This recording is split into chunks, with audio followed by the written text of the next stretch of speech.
కుడా చైర్మన్ గా నూతనంగా ప్రమాణ స్వీకారం చేసిన సీనియర్ తెలుగుదేశం పార్టీ నాయకులు పలుమార్లు జిల్లా అధ్యక్షుడిగా విధులు నిర్వహించిన తెలుగుదేశం పార్టీ నాయకులు సోమిశెట్టి వెంకటేశ్వర్లు ఆ పార్టీ నాయకులకు స్ఫూర్తిదాయకమట.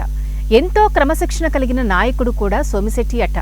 ఎందుకంటే ప్రతిపక్ష పార్టీలను విమర్శలు చేయడంతో పాటు స్వపక్ష పార్టీ చేపట్టే అభివృద్ధి కార్యక్రమాలను ఎప్పటికప్పుడు మీడియా ముందుకు తేవడంలో ఆయన చురుగ్గా ఉంటారట. అంతేకాదు ప్రతినిత్యం మద్యం సేవించడంలో కూడా ఆయన క్రమశిక్షణ పాటిస్తారట.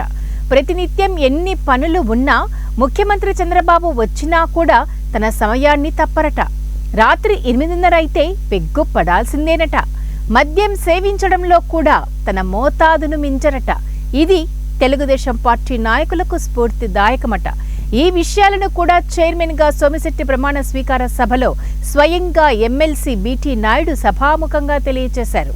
బీటీ నాయుడు చెప్పిన ఈ మాటలపై రాష్ట్ర మంత్రి ఎన్ఎండి ఫరూక్ ఒకంత అసహనం వ్యక్తం చేయగా ప్రతిపక్ష వైసీపీ నాయకులు తీవ్ర స్థాయిలో విమర్శలు చేస్తున్నారు.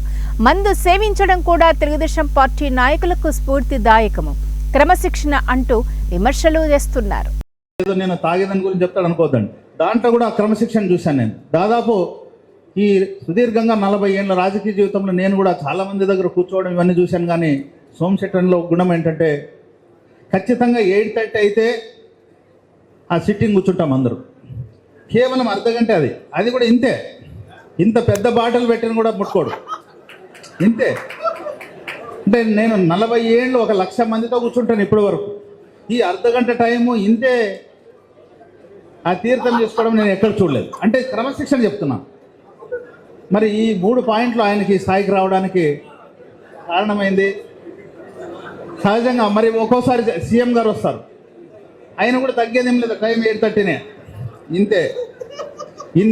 మనం అందరూ కూడా తెలుసు ఇవన్నీ.